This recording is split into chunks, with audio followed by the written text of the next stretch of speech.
a Deus. É um momento onde tantas e tantas almas oram.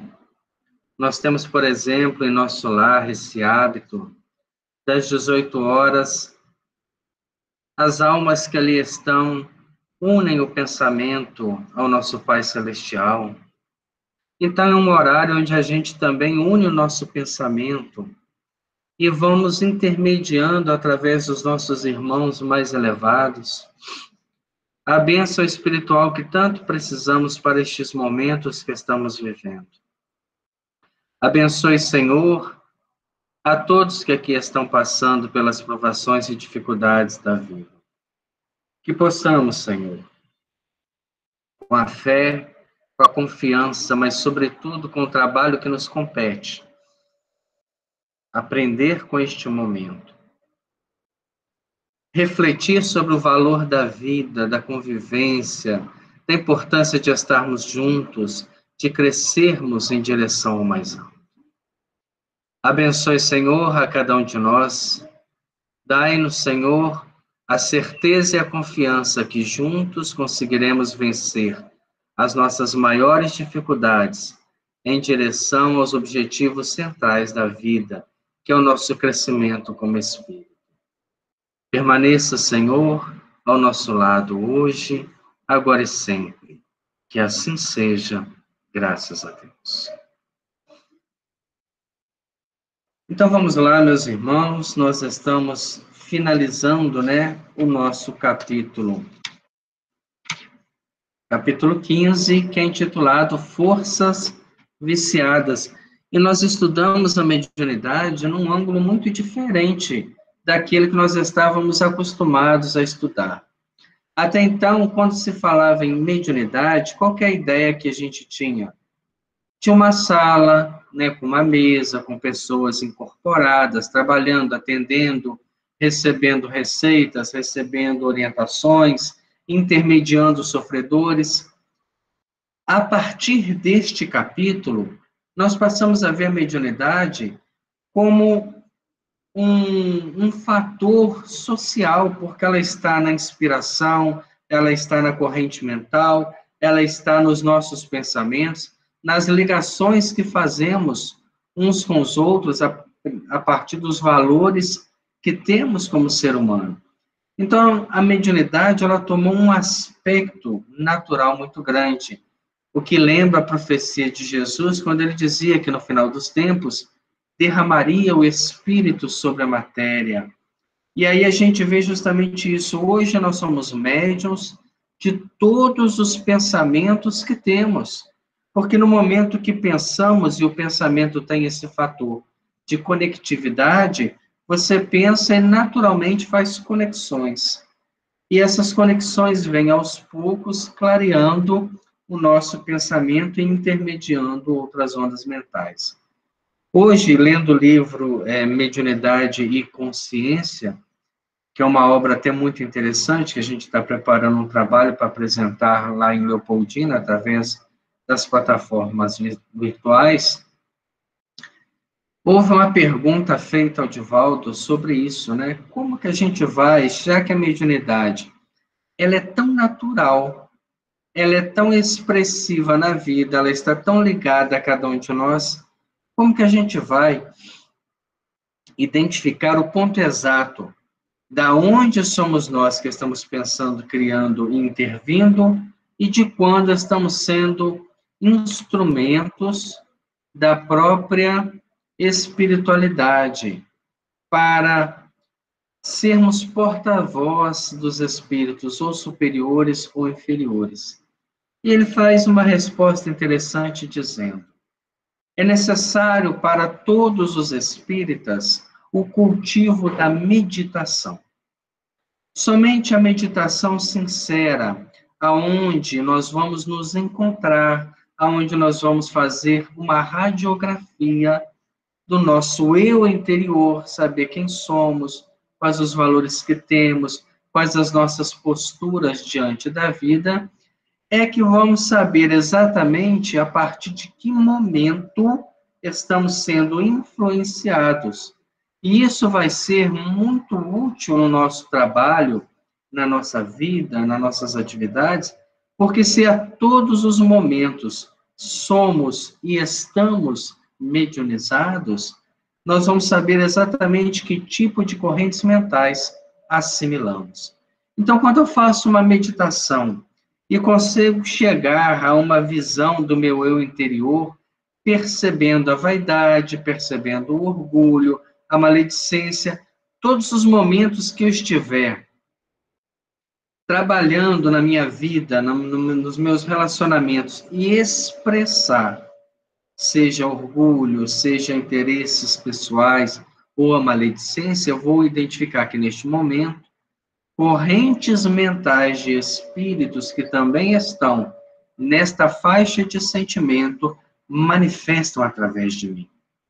Então, nós começamos a ver como nós somos responsáveis, que a palavra que nós temos com uma pessoa, ela é a expressão de diversas centenas, milhares de almas que pensam da mesma forma.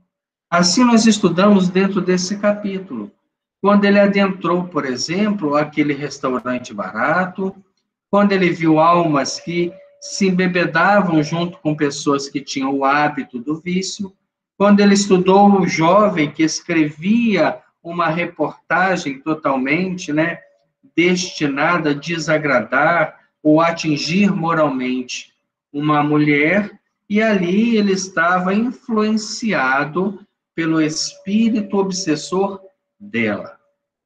Ele, como é um médium, como é uma antena, naquele momento, é potencializado os seus recursos de escrever através da própria intenção que ele tinha. Então, ele se tornava, naquele momento, um médium da maledicência, da mídia tendenciosa que queria derrubar moralmente uma pessoa para que o obsessor chegasse. E isso nos assusta muito, porque às vezes alguém chega para nós e nos conta algo desagradável, porque a gente não faz aquela peneira de Sócrates, Se é útil, se é verdade, se realmente a gente devia perder tempo em ouvir. A pessoa fala, quero te falar alguma coisa, a gente já amplia o ouvido, e se a pessoa fala assim, eu preciso conversar um negócio com você, a gente já quer saber na hora o que é, sem a devida filtragem. Aí, às vezes, é algo maledicente sobre os outros. E aquilo fica dentro de nós ruminando, e a gente começa a procurar alguém para dar sequência àquela comunicação que nem foi levantada, se o conteúdo é verdade. Mas e o conteúdo, e o resultado daquela maledicência? Vai responsabilizar-me pela invigilância.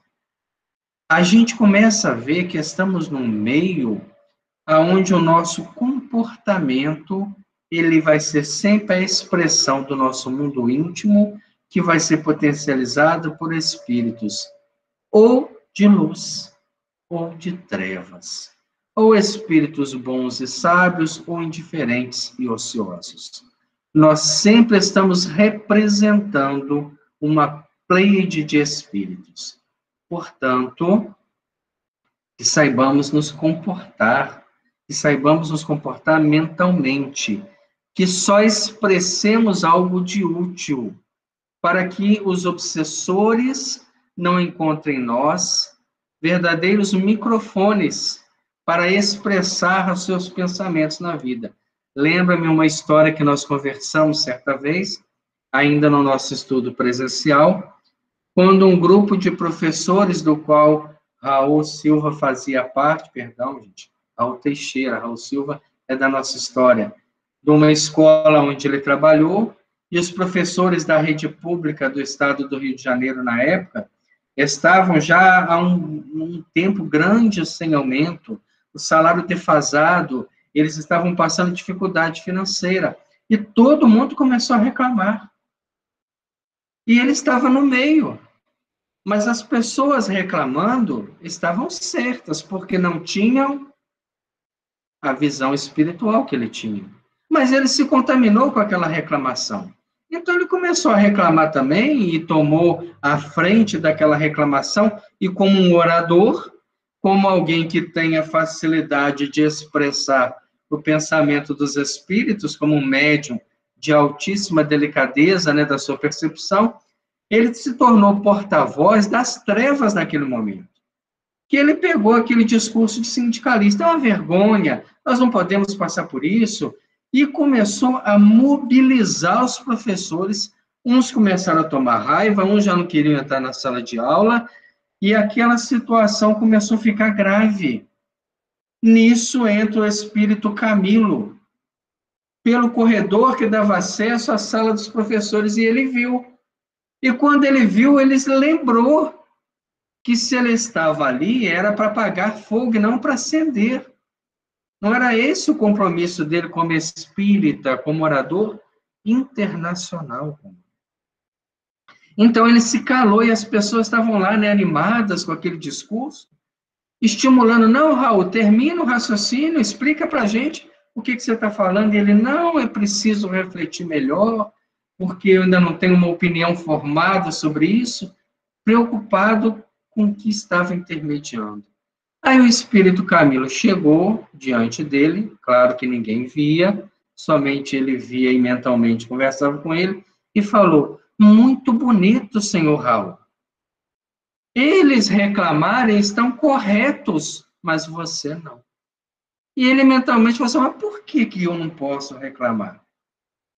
E o espírito explicou, mas Raul, você tem conhecimento espírita, você acredita, porventura, que Deus, na sua infinita bondade, permitiria que alguém passasse algum tipo de necessidade simplesmente porque ele se descuidou do seu futuro, da sua vida? Não, você está passando por isso porque, na verdade, você, como todos os outros professores, foram os espíritos ociosos no passado. Hoje vocês recebem para não passar fome, porque tem uma dívida com a sociedade muito grande.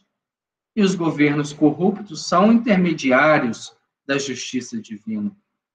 Quando vocês pagarem a dívida, aí sim terão um salário digno.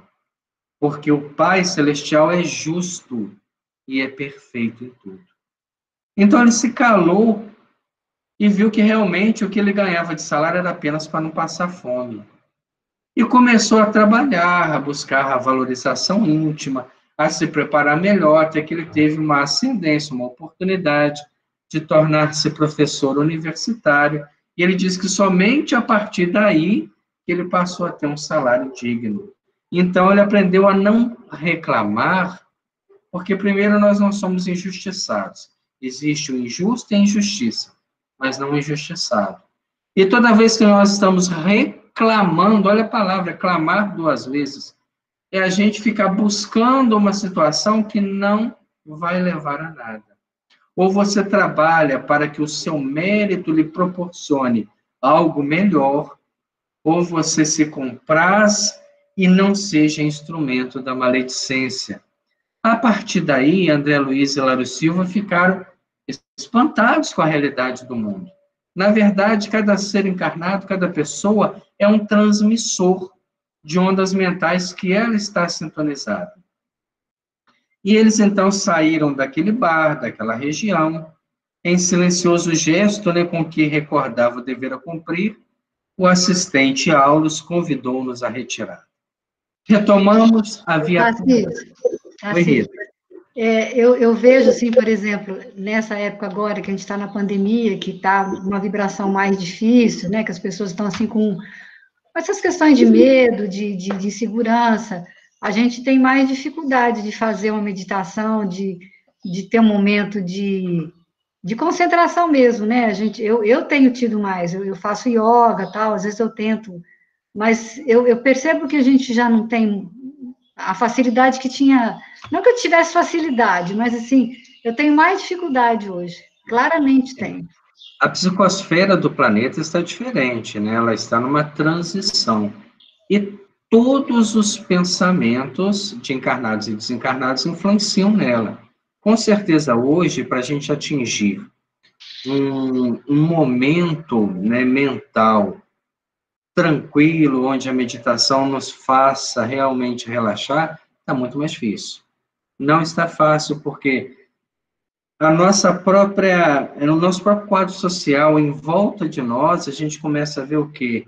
É a doença chegando aqui, é um que desencarna ali, é outro que está doente, que está em dificuldade, e a gente começa a projetar isso para nós. Ah, e se fosse eu, e se não for, e o cansaço, e todo mundo fica aquela briga das ideologias, um Reflete nos acredita nossos sonhos, né? em tudo.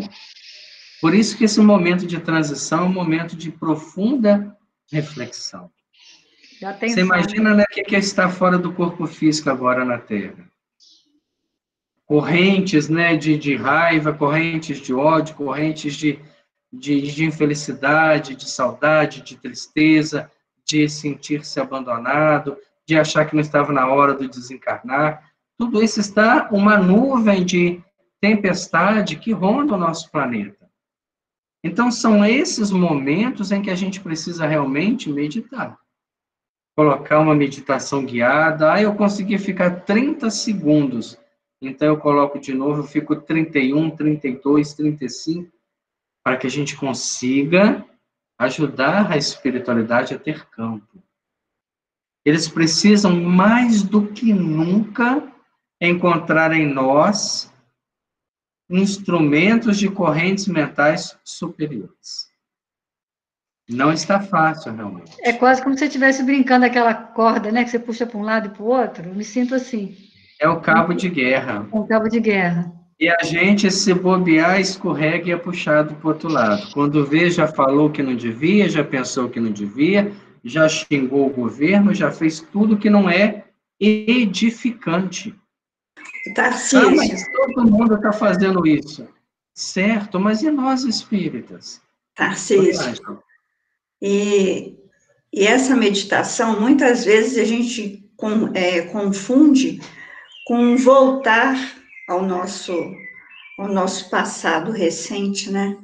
Às vezes a gente, na meditação, vivencia dores que já foram vencidas, problemas que já foram vencidos. Então, a gente precisa realmente aprender.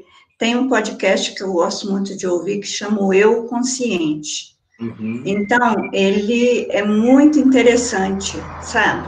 Para a gente aprender a olhar para nós mesmos nesse momento e buscar o ponto de equilíbrio que a gente precisa. Pois a gente tem medo hoje de sair do corpo no sono e ter os sonhos que traz mais insegurança para o dia, né? Então, é muito complicado a gente manter isso, porque a gente faz um culto do evangelho diário, ali com as leituras, as explicações, ali você busca aquilo para o seu dia, não é para a vida não, é para hoje. Mas daí, 2 minutos, você já está vacilando, já está escorregando, já está fazendo tudo ao contrário daquela proposta ali, naquele momento. E a gente precisa ter muito cuidado, que, olha o que nós estudamos nesse capítulo. Nós tínhamos um jovem que escreveu uma reportagem tendenciosa. Então, quando as pessoas leram aquilo ali, e era a respeito de um crime, eles começaram a vibrar. Nossa, essa pessoa, a mulher que é um instrumento do texto, a mulher tem que estar presa, é uma pessoa que não tem valor, e começaram a vibrar negativamente para tombar ela moralmente.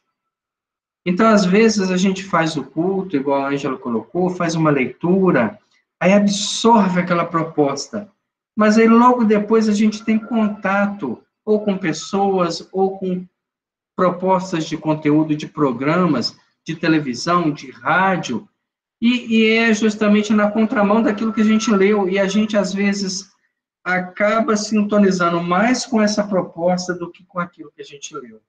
Então, eu faço a leitura de manhã, e essa leitura, às vezes, tem validade de alguns momentos, eu não digo nem minutos, porque tão logo você acaba de ler, você já volta para um ritmo de ansiedade, preocupação, de discórdia, de uma série de fatores que nos desequilibram. Depois a gente tenta meditar, não consegue.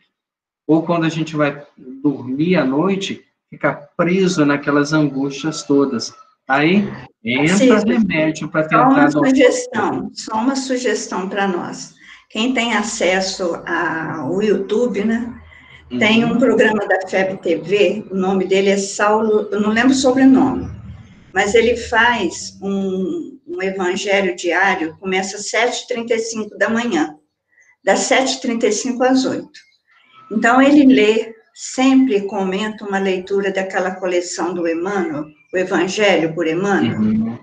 Tem todos os evangelhos, o Ato dos Apóstolos, as cartas. Então, ele faz um comentário e faz uma leitura de um daqueles livros, sempre mostra qual. Olha, é extraordinário de bom, sabe? É coisa simples, é coisa rápida. Eu já vi, é muito bom mesmo. Eu já vi, né? já assisti. Então, é uma indicação para nós também começarmos, né? Porque 7h35 da manhã é uma hora que está todo mundo levantando. Fica mais um pouquinho e assiste. Para somar, né? Eu gosto de assistir também na segunda-feira à noite, 9h da noite, a gente tem o Pinga Fogo com o Jorge Alahá, que é muito bom, transmite direto também pelo YouTube. São momentos desses que a gente tem que estar buscando proposta boa, principalmente antes do desdobramento natural do sono, porque essas últimas impressões ainda do dia, a gente carrega a nível de aflição, mesmo que naturalmente a gente acha, isso aí não me assusta mais, mas repercute no inconsciente e cria quadros completamente complicados de se desvencilhar. Mas se tudo isso nos assusta, olha que interessante o final desse capítulo. Quando André Luiz diz, retornamos à via pública. Mal começávamos a avançar, quando passou por nós uma ambulância, em marcha vagarosa, sirenando forte, para abrir caminho. Então, saíram do bar e no trânsito ali, aquela agitação natural, e uma ambulância que vinha desviando dos carros, passava buscando, né, um trabalho, um atendimento rápido. À frente, ao lado do condutor, sentava-se um homem de grisalhos cabelos, ali emoldurarem a fisionomia simpática e preocupada. Junto dele, porém, abraçando com naturalidade e doçura, uma entidade em roupagem lirial lhe envolvia a cabeça em suaves e calmantes irradiações de prateada luz. Então, como está estudando o foco à mediunidade, eles saíram à praça pública, à via pública, e nisso passou a ambulância. O que chamou a atenção é que estava o condutor e um homem de cabelos grisalhos, com uma fisionomia simpática, mas ao mesmo tempo preocupado, com algum atendimento que iria prestar. Mas ao lado dele havia uma entidade, uma roupagem lirial, um espírito evoluidíssimo, algo surpreendente. E eles ficaram, né, de certa forma, assustados com aquilo ali, porque tinha saído de um contraste, de um bar, aonde viam espíritos viciosos que bebiam, fumavam e incentivavam a maledicência. E sair ver ao outro lado, né, um espírito de uma roupagem lirial, de uma evolução muito grande, influenciando aquele homem, eles ficaram, né, assustados. E Hilário pergunta, quem será aquele homem tão bem acompanhado? Paulo sorriu e esclareceu. Nem tudo é energia viciada no caminho comum. Deve ser um médico em alguma tarefa salvacionista. Aí a gente vai parar, né, e questionar, mas será que só os médicos que estão em tarefas salvacionistas? Não. Todo profissional que trabalha com atitude no bem, ele está bem ligado à espiritualidade. É claro que um médico que tenha o hábito de atender muito mais com o coração do que com os conhecimentos, que tenha uma atitude moral digna, ele vai estar sempre bem assistido, porque o médico, é o médium da saúde. Como professor, é o médium da cultura. Como pedreiro, é o médium da construção. Como aquele que trabalha, né, fazendo algum alimento, é um médium que alimenta as pessoas. A pessoa que está fazendo um almoço, ela está o quê? Materializando, transformando substâncias primitivas em algo que vai ser, que vai alimentar o corpo e a alma.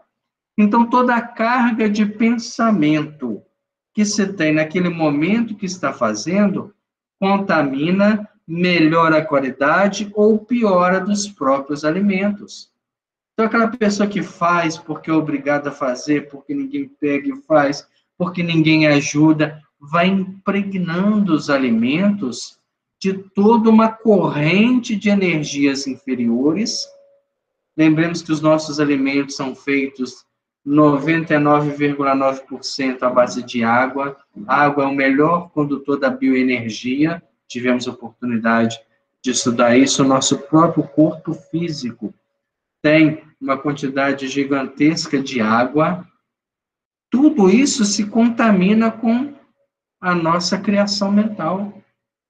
Naquele momento, esse médico que estava trabalhando nessa ambulância, ele só tinha uma preocupação: o atendimento. Chegar a tempo, salvar a vida. Ele não está preocupado se o salário que pagam a ele é insuficiente. Ele não está preocupado com a classe médica, com a falta de recurso que a ambulância tem, com a falta de recurso que a saúde tem naquele momento. A ideia que está nele é salvar. Então, nesse ponto, nessa atitude, ele se credencia a ter consigo entidades desse nível. Então, ele estava muito bem acompanhado. E Aulos coloca, né? Nem tudo é energia viciada. Só temos energia viciada onde nós temos pessoas viciadas. Aí, Hilário faz uma pergunta extremamente infantil, né? Mas é espírita? O que importa a religião nessa hora? É a questão 842 do Livro dos Espíritos. Se todas as propostas religiosas dizem estar com a verdade, qual é que tem a maior parte? A que faz o maior número de homens de bem, como ele, e um menor número de hipócritas, aqueles que ficam só vendo e não fazem nada, né? Aí Aulos fala, com todo o respeito que devemos ao Espiritismo, é imperioso lembrar que a bênção do Senhor pode descer sobre qualquer expressão religiosa, não é o título. Eu sou espírita, mas eu vivo uma proposta renovadora. Quantas almas que estão em outras escolas religiosas que nos dão exemplo? Nós tivemos no Brasil a Irmã Dulce, que foi uma das maiores colaboradoras da Mansão do Caminho. Nós tivemos no mundo Madre Teresa, que desafiou tudo e a todos para implantar a fraternidade. Nós tivemos, por exemplo, o Papa João Paulo II, que desceu à prisão da Turquia para perdoar aquele que atentou contra a sua vida. Pessoas que viviam uma proposta. Não é a escola religiosa, na doutrina espírita, a gente escuta muito oradores dizer, é o curso superior, né, do ensinamento evangélico. É a teoria superior. Mas a prática que nos liberta. O ensinamento vai nos dar ferramentas para trabalhar a nossa alma. Mas o como nós estamos trabalhando, de que forma, e aonde nós estamos alcançando com a fé, é o resultado, é aquilo que Deus observa, né? Quando a gente fala que Deus julga não a ação, mas as consequências da ação, também envolve isso.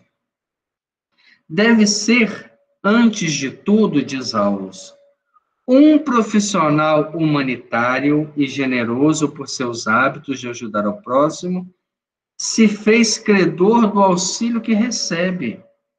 Então, não é qualquer médico que vai ter essa influência, mas é aquele que faz da medicina um sacerdócio. Aquele professor que faz da sua profissão sacerdócio também vai estar bem amparado espiritualmente. Como aquele atendente, como aquele que trabalha nessa área, que trabalha na outra. Não é a ação que se faz, mas o resultado que essa ação proporciona às pessoas. Quantas pessoas que são amargas na profissão, que espetam aqueles que chegam perto, e se não atendem ao público, atendem colegas de trabalho, e a pessoa, nossa, fulano é tão difícil de lidar, a gente chega perto dessa pessoa e não se sente bem. São consequências da nossa própria atitude emocional. Para acomodar-se tão harmoniosamente com a entidade que o assiste, precisa possuir uma boa consciência e um coração que irradie paz e fraternidade. Então não adianta nem ser médico, nem ser espírita. Precisa ter um coração que irradie. Quando a gente fala irradia, é que parte dele, paz e fraternidade. Aí ele é credor dessas entidades. Nós temos, por exemplo, para quem quiser pesquisar depois, no YouTube, coloca lá a história de Jorge, né, contada lá pelos frequentadores da casa onde Chico Xavier trabalhou por muito tempo. E Jorge era um homem simples, um homem da roça, um homem que todo mundo afastava dele, porque ele tinha mau cheiro, ele tinha um mau hálito, ele não tomava banho, ele era um trabalhador rural, e a única pessoa que dava atenção a Jorge era Chico Xavier.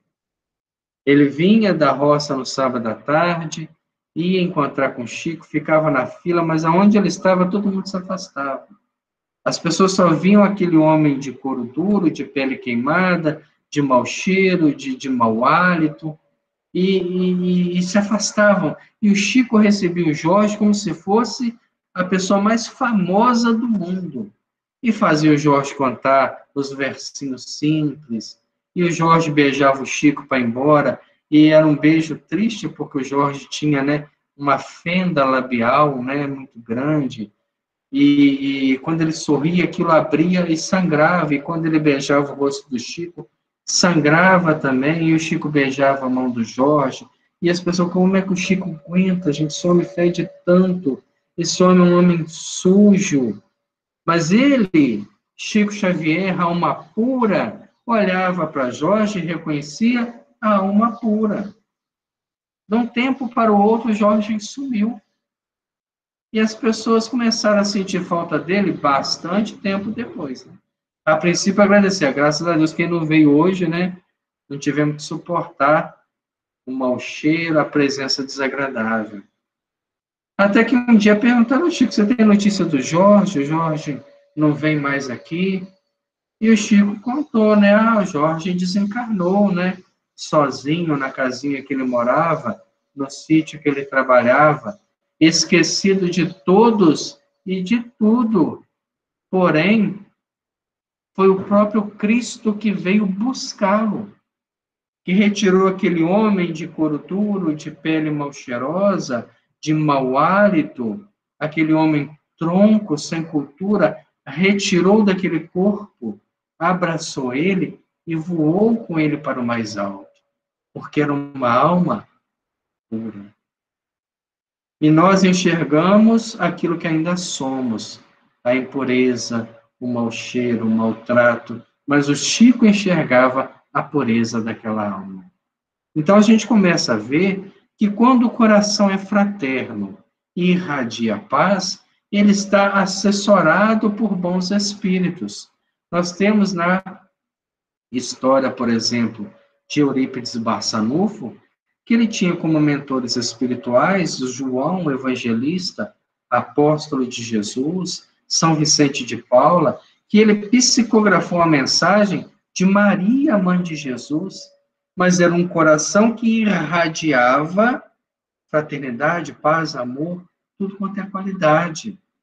Se esse espírito, né, que chamou Jorge nessa última encarnação, foi capaz de atrair para si a presença do Cristo, olha a consequência de uma vida, a pureza.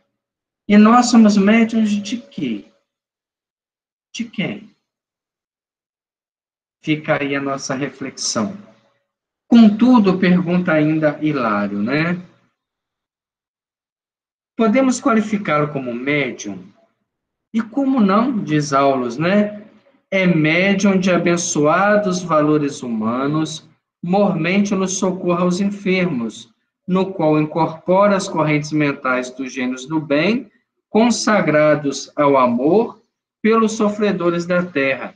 Imaginemos um médico que não seja ateu, que consiga enxergar algo além da vida, que na hora que vai fazer um atendimento, uma cirurgia, faz uma oração.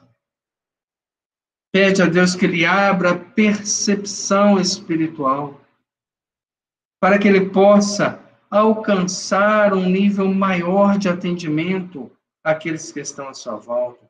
Eu me lembro de conversar certa vez com o Dr. Candinho, que trabalhou, né, militou no movimento espírita da nossa cidade, e ele me disse que quando era médico na UTI no Rio, teve a oportunidade de orar por várias pessoas que morriam na sua mão. Estava lá na UTI acompanhando o coração parando e ele podendo orar para aquele ser, para que ele se desprendesse naturalmente. É a consciência da ciência, vendo que não havia mais recurso, e da religiosidade, da vida que segue. E nós, na profissão que fomos colocados, podemos também intermediar o pensamento superior. Cabe-nos a vivência da disciplina cristã com as propostas que abraçamos. E com significativa inflexão de voz, acrescentou: como vemos, influências do bem ou do mal na esfera evolutiva em que nos achamos se estendem por todos os lados, e por todos os lados registramos a presença de faculdades medianímicas que assimilam segundo a direção feliz ou infeliz, correta ou indigna, em que cada mente se localiza. Estudando, assim, a mediunidade, nos santuários do Espiritismo com Jesus, observamos uma força realmente peculiar a todos os seres, de utilidade geral, se sob uma orientação capaz de discipliná-la e conduzi-la para o máximo aproveitamento do bem. Recordemos a eletricidade, que pouco a pouco vai transformando a face do mundo. Voltemos que esse livro é da década de 50. Não basta ser dono de poderosa cachoeira como potencial de milhões de cavalos vapor. É preciso instalar junto dela a inteligência da usina para controlar os recursos e dinamizá-los e distribuí-los conforme as necessidades de cada um. Sem isso, a queda d'água será sempre um quadro vivo de beleza fenomênica com irremediável desperdício. O tempo, contudo, não nos permitia maior delonga na conversação e rumamos desse modo para um agrupamento em que os nossos estudos da véspera encontrariam necessário prosseguimento. Paulo termina esse capítulo dizendo: a mediunidade está em todos os lugares e em todas as pessoas. Em algumas, ela vai ser apenas um gerador de fenômenos. Em outras, que se disciplinarem e aplicaram os conhecimentos no seu crescimento espiritual, ela vai alcançar um nível muito maior de ação. Faz uma analogia metafórica a uma cachoeira. A cachoeira é um potencial muito grande de energia, mas sem a usina ela é apenas um fenômeno da natureza. Nós encerramos esse capítulo com essa reflexão. Médiuns que somos, o que temos feito das correntes mentais que passam por nós. O capítulo 16 é um capítulo muito interessante, é o maior capítulo deste livro. Ele é intitulado Mandato Mediúnico. O que é o mandato mediúnico? É algo muito superior ao exercício da mediunidade. Para alcançar um mandato mediúnico, o médium precisa de uma vivência mediúnica muito grande.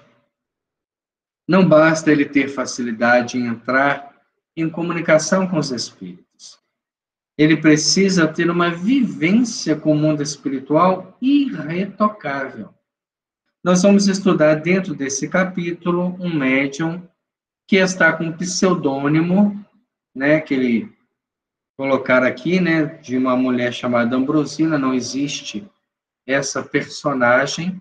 Com certeza eles estão analisando a mediunidade do médium Chico Xavier. Então nós vemos que eles saíram daquele trabalho, né, no decurso que eles vinham para esse trabalho, que é o trabalho de psicografia, eles fizeram o capítulo das forças viciadas, quando enxergaram a mediunidade no nível social. Mas agora eles adentraram um trabalho aonde o médium psicografava mensagens. Era um trabalho aberto. Quem teve a oportunidade de conhecer, eu cheguei a estar em Uberaba e conheci Chico Xavier já muito doente, mas no dia seguinte nós conhecemos o trabalho, à época de Carlos Bacelli, que era um trabalho parecido. Ele recebia mensagens enquanto as pessoas faziam uma palestra. E é justamente em cima disso que é trabalhado esse capítulo.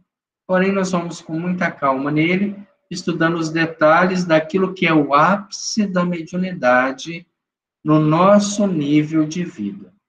Chico Xavier é um exemplo vivo daquilo que nós podemos nos tornar a partir do momento que abraçarmos uma proposta renovadora e vivenciarmos essa proposta com integridade moral. Eram quase 20 horas quando estacamos à frente de sóbrio edifício ladeado por vários veículos. Aonde nós temos um médium que se destaca, seja no trabalho da cura, seja no trabalho da psicografia, nós vamos ter uma romaria de pessoas que buscam esse trabalho. Todo lugar que tem um médium que se destaca, vai haver sempre um séquito de esfaimados em busca da consolação que esta mediunidade pode proporcionar. Muita gente ia e vinha. Vamos tentar imaginar isso no nosso quadro mental. Desencarnados, em grande cópia, congregavam-se no recinto e fora dele. Então, se estava cheio de pessoas também, desencarnados, com certeza haviam muitos.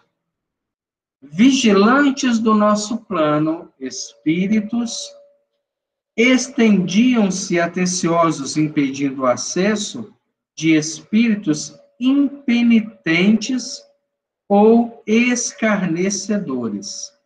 Então, alguns espíritos não tinham acesso. Outros tinham acesso livre. Aqueles que buscavam esclarecimento, aqueles que tinham curiosidade, aqueles que estavam em dúvida, encontravam oportunidade. Mas outros, né, que são os escarnecedores, aqueles que são criaturas, né, que estão impenitentes no mal, esses já não tinham acesso. Ficavam presos nas barreiras magnéticas do lado de fora da instituição. Variados grupos de pessoas ganhavam ingresso à intimidade da casa, mas no pórtico, na porta, experimentavam a separação de certos espíritos que a seguiam. Espíritos que não eram simples curiosos ou sofredores, mas blasfemadores e renitentes no mal.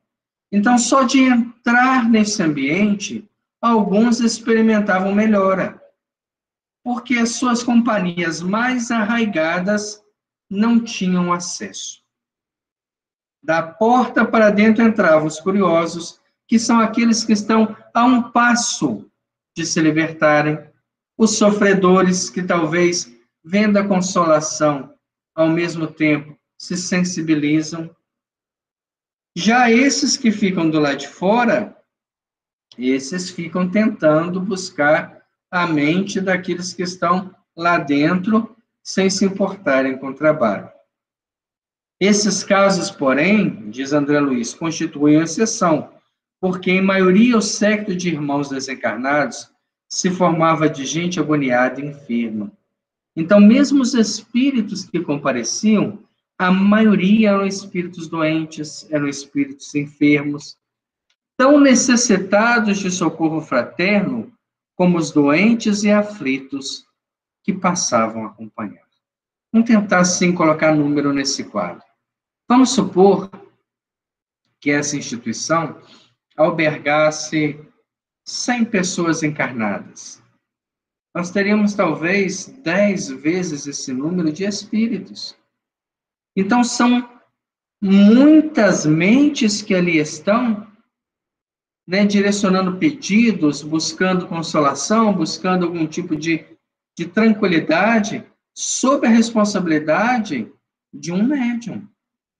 Claro que ele também tem todo o anteparo espiritual, mas é uma pessoa que tem que ter uma vontade firme, que não se abala, que não tem medo, que está ali com um senso de responsabilidade que abraçou ao se dedicar a uma mediunidade totalmente voltada para aqueles que são enfermos. Entramos, diz André Luiz.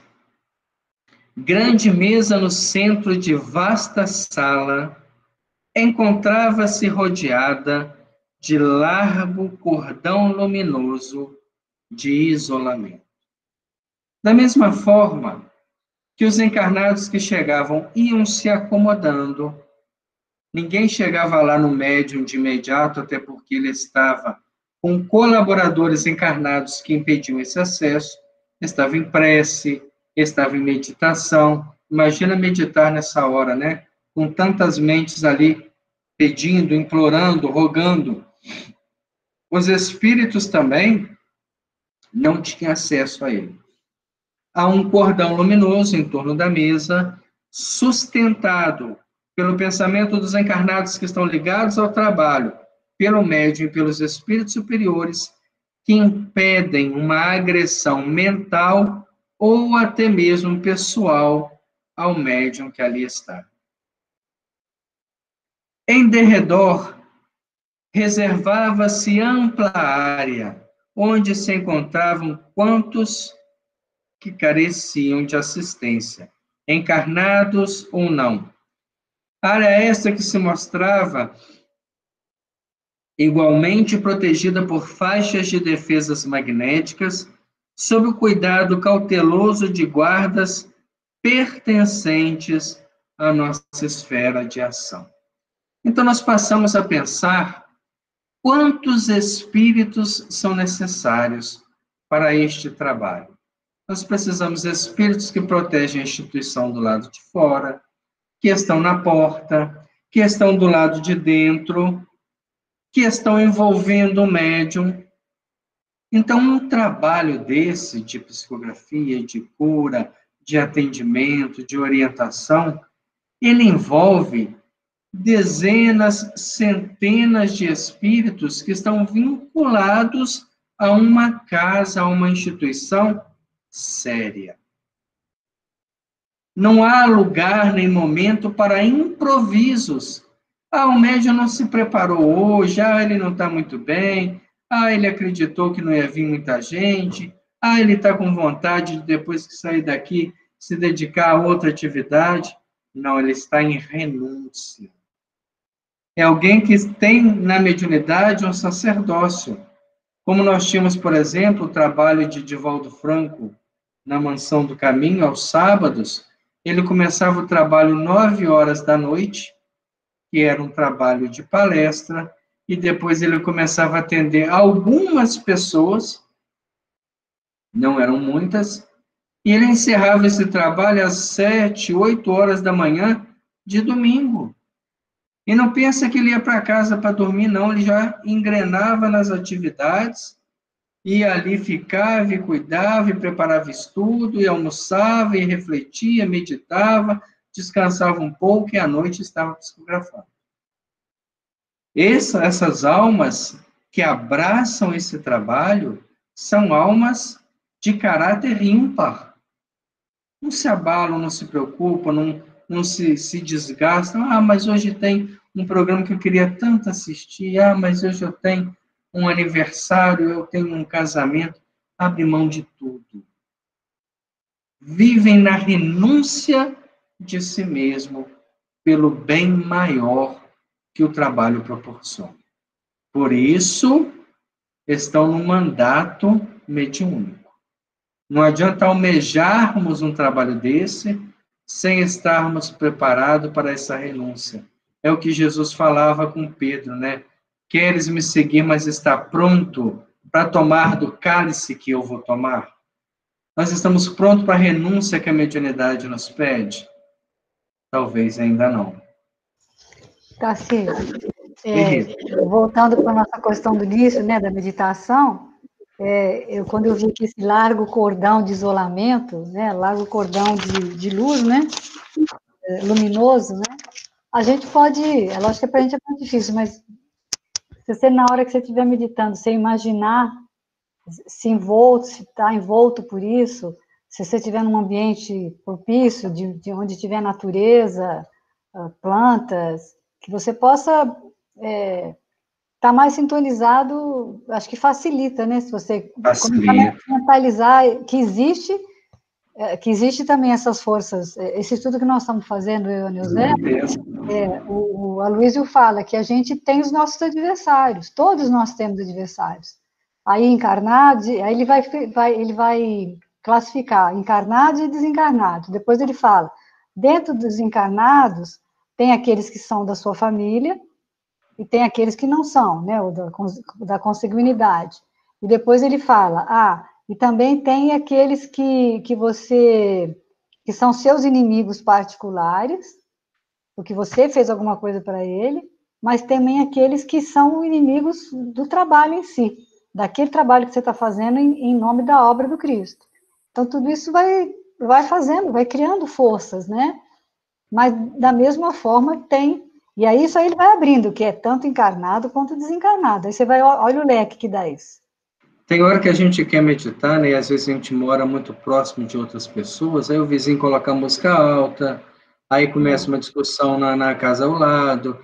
É uma tentativa que os espíritos têm de desequilibrar o ambiente. Mas, da mesma forma que existe essa tentativa, a gente tem esse outro lado. E a prece, que deve antecipar até mesmo a meditação, ela vai nos proteger dessas correntes mentais inferiores. Mas talvez eu não tenha o hábito da prece, né? Mas eu não paro para orar, que a minha vida é muito agitada.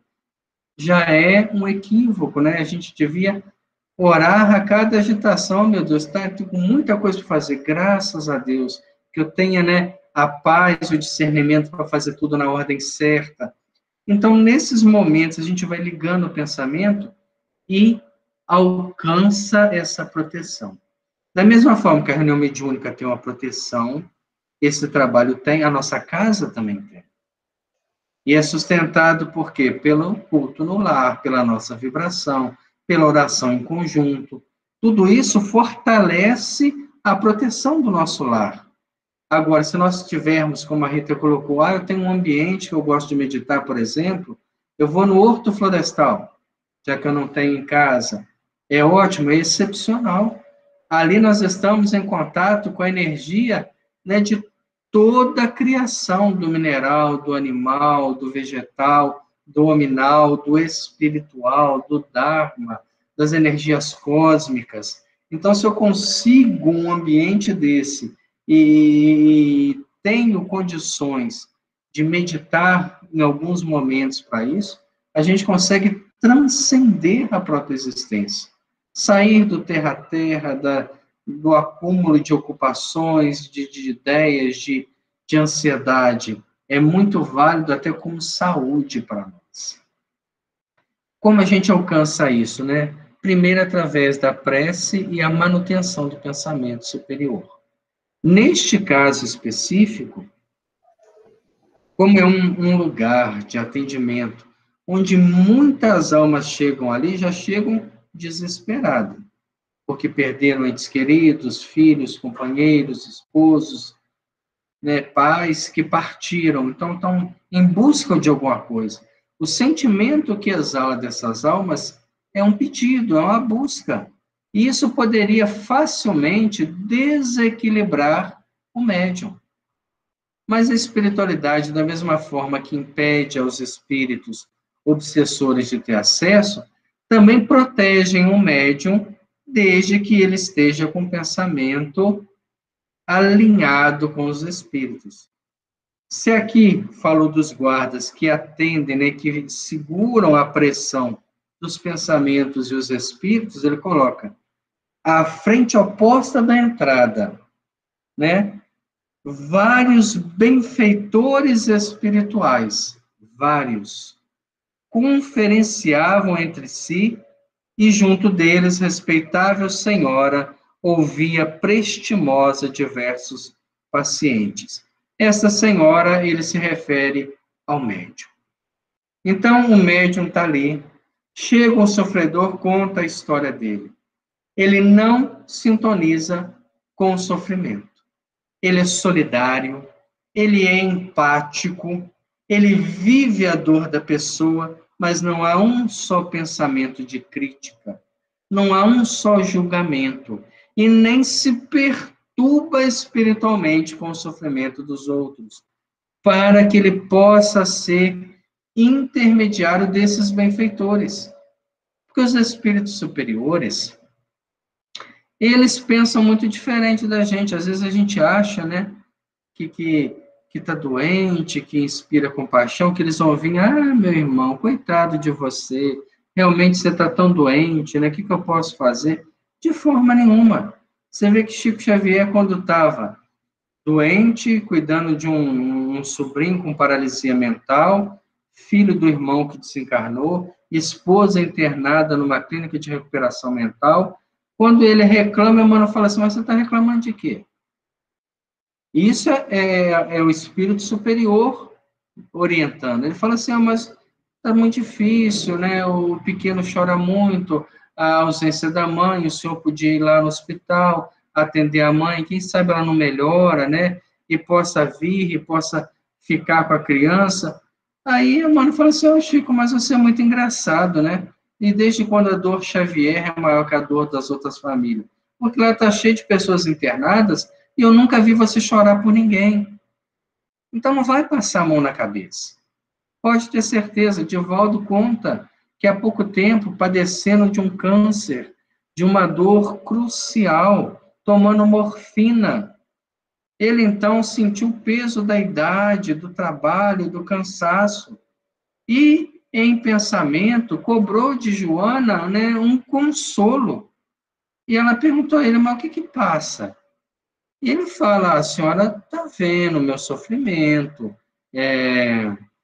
eu tenho muita dificuldade de conversar com as pessoas, de pedir uma orientação, então eu queria que a senhora pudesse, uma palavra de ânimo, de incentivo. Ela falou assim, mas Divaldo, o evangelho é cheio disso. Se ele não te bastar, eu vou ter que reescrever, e isso não é, né, justo para com os outros.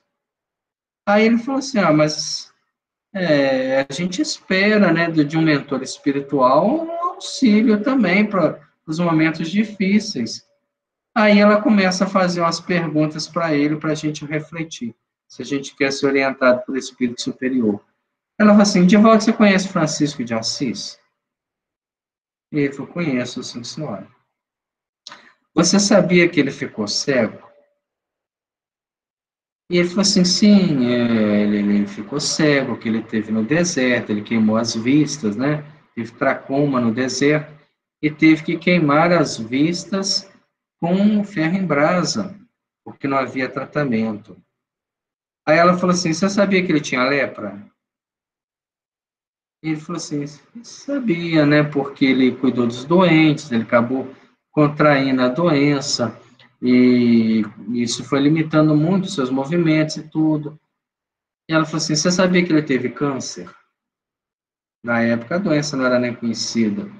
E ele disse sim, né, a gente conversando e estudando sobre ele. A senhora mesmo já narrou episódios da doença e tudo. E aí ela falou assim, e você sabia que ele se siliciava? Ele se agredia com ervas espinhosas para purificar a alma? Ele foi ficando muito já sem argumento, né, para falar com ela. E ela disse assim, e você sabia que ele foi chamado Irmão Alegria? Que apesar de tudo isso ele sorria, ele passava paz. Você quer o reino dos céus? Ele disse, claro, senhora, né? Ninguém dedica uma vida a uma causa sem esperar encontrar a recompensa. Ela falou assim, então para de reclamar. Eu quero ver você sorrindo e pregando o evangelho de Jesus. Isso é orientação de espírito superior. Não pensa que, não, eu estou intermediando aqui um espírito que está me orientando, que está doendo, mas vai melhorar. Isso aí é espírito terra-terra.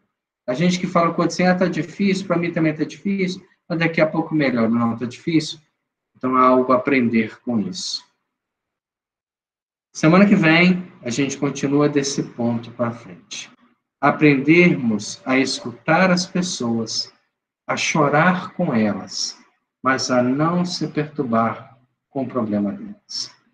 Porque se estamos sofrendo e se estamos no mesmo barco, precisamos crescer juntos. Nesse momento, né, onde a gente encerra o estudo dessa noite, nessa semana onde a gente comemora o Natal, e o Natal é uma reflexão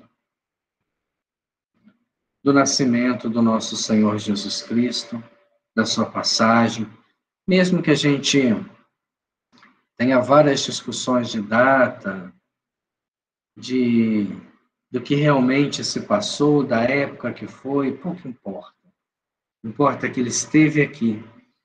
E se é importante para nós ainda escolhermos uma data para lembrar disso, lembremos também que é uma data que favorece muito a fraternidade.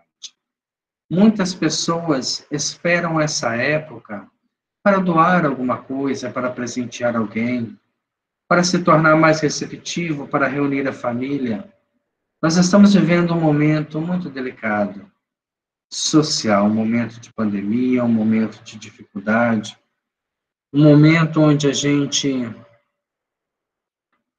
já não tem mais a possibilidade de estarmos unidos fisicamente, até que tudo retorne a uma nova realidade que em breve, com certeza, estará nos alcançando. Nós oramos a Deus e pedimos, Senhor. Várias famílias vão estar separadas nessa data.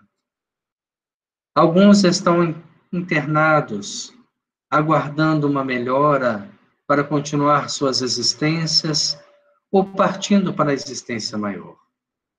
Muitos já partiram, Senhor, e muitos ainda estão por partir.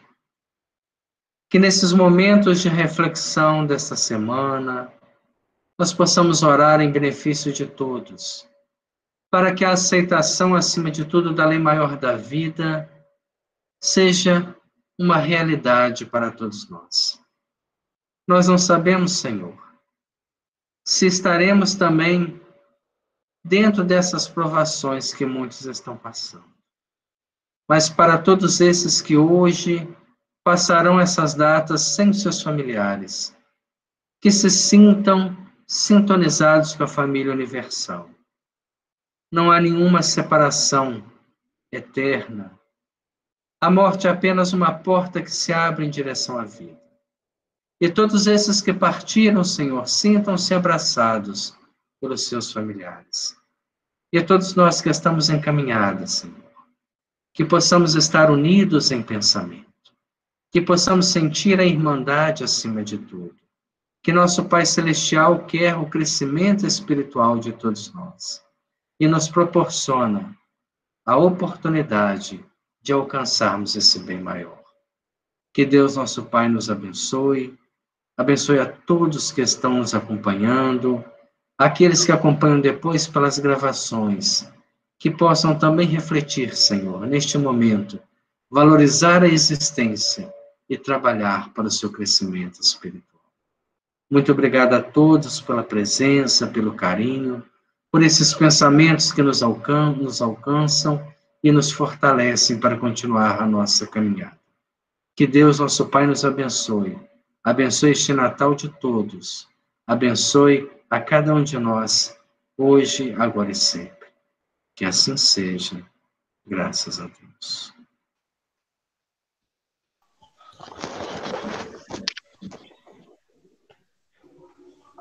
Então, muito obrigado a todos pela presença. Semana que vem